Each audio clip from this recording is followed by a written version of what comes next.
Coming up on East Texas News Midday, across the country, eyes are on an East Texas man set to be executed just hours from now. How some lawmakers from both sides of the aisle are trying to delay it.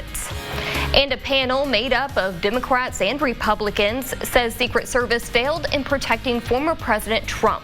We'll bring you the latest report centered around the assassination attempt in Pennsylvania. Plus, up north, a possible sighting of a murder hornet.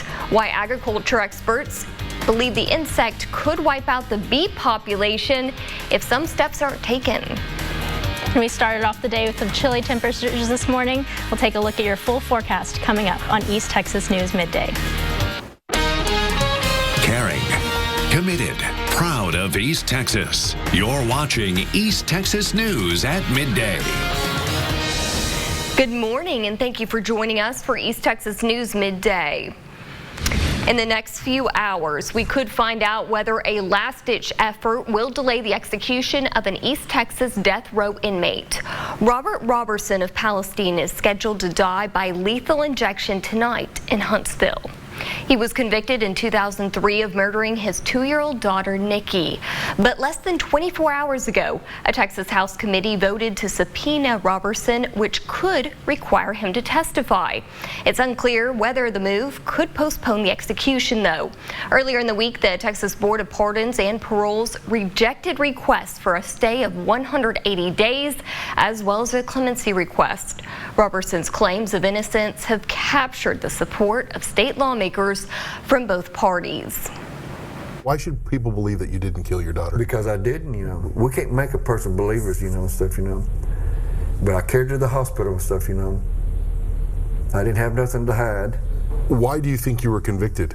Just because I couldn't explain what happened to her. They said, you're guilty, and the way I was acting funny because of my autism. I didn't even know I had autism until I was here. Did you love your daughter? Yes, sir. I loved her, and right now, you said, was I prepared? I might not have been prepared like I should have been, Right. But yes, I did love her. Robertson could become the first person in the U.S. put to death over shaken baby syndrome. His attorneys are now asking Governor Greg Abbott for a 30-day reprieve and for the U.S. Supreme Court to review the case. Now, we will have a crew at the state penitentiary in Huntsville all day following any developments from the Texas Department of Criminal Justice. You can, of course, watch live updates on East Texas Now, our free mobile news app, and, of course, right here on East Texas News. Meanwhile, an East Texas murder suspect is back in court today. 49-year-old Amanda Reynolds, this woman on your screen, is charged in the shooting and killing of her boyfriend back in 2022. According to her arrest report, police say she admitted to the crime when they pulled her over for speeding shortly after the shooting. In a pretrial hearing last month, a judge set Reynolds' case for next May. Well, now to the new push for freedom for the Menendez brothers. Family and friends pleaded for their release at a rally in Los Angeles as the district attorney considers new evidence in the case. Mola Lenghi has a breakdown of what happened next. This morning, an emotional plea from the Menendez brothers' family.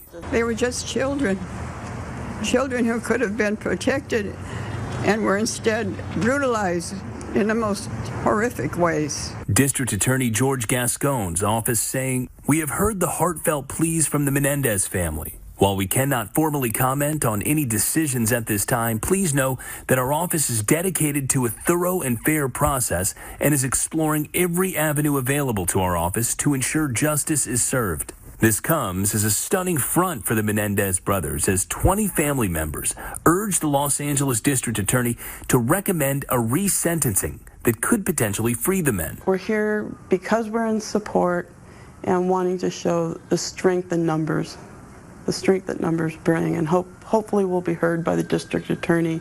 Kitty Menendez's 92-year-old sister, Joan, arguing the gravity of her nephew's claims of sexual abuse used in their defense was not understood at the time. The truth is, Lyle and Eric were failed by the very people who should have protected them, by their parents, by the system, by society at large.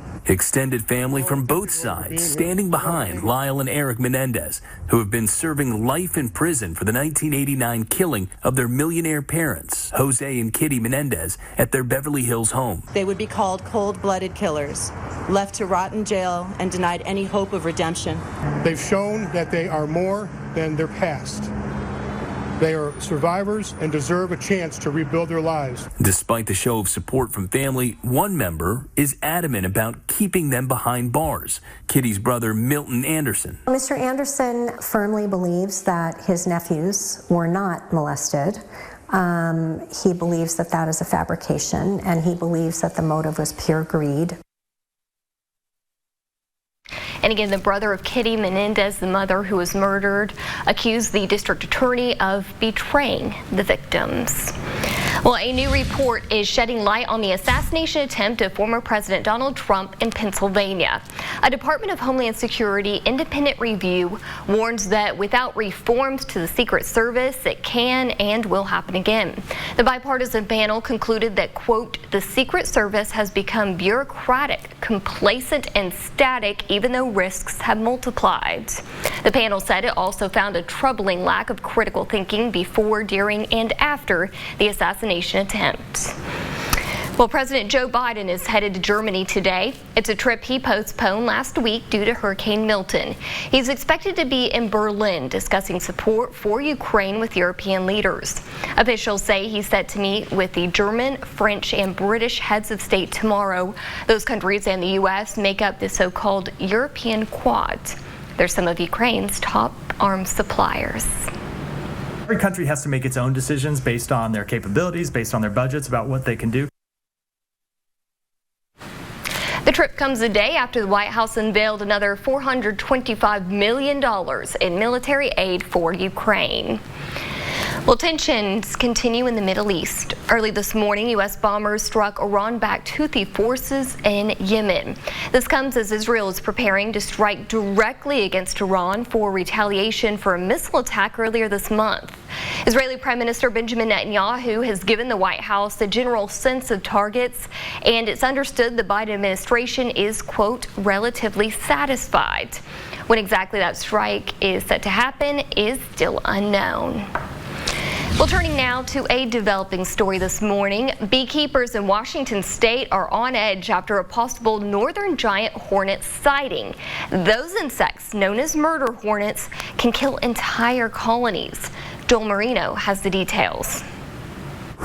Usually I don't have to smoke them as much. Tending honeybees is something of an art form, and Jeffrey Rupert at Into the Blue Farm gives them plenty of attention. I make sure that my hives are grunt heavy, so that they have enough food storage for the winter. But honeybees across the state could be threatened by the return of the northern giant hornet. A comparison between the two shows how dominant these invasive pests can be. One reason they came to be called murder hornets. Once a hornet colony were to find a beehive, it's likely that the beehive would be killed before the beekeeper knew.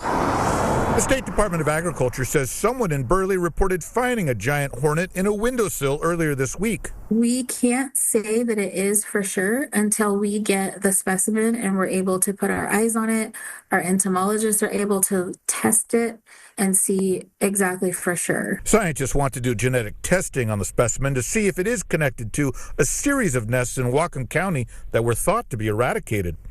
If they went unchecked, they could decimate honeybee populations, meaning crops might not get pollinated and farms couldn't grow the food people need. If the hornet was to get established in Washington state, it would be very difficult to eradicate it from moving all the way down the coast. Traps have gone up around Burley and in other locations in case any more hornets are in the area. Our best strategy is to get rid of them before they get a foothold. The state is also asking the public to report any potential sightings of those murder hornets to the Department of Agriculture. Well, here in East Texas, we are seeing some cooler temperatures, and that's good for keeping some of the bugs away. Yeah, exactly. It was pretty chilly this morning. I had to go back inside and grab my jacket, so it's nice to have right there with fall you. weather. Yeah, exactly.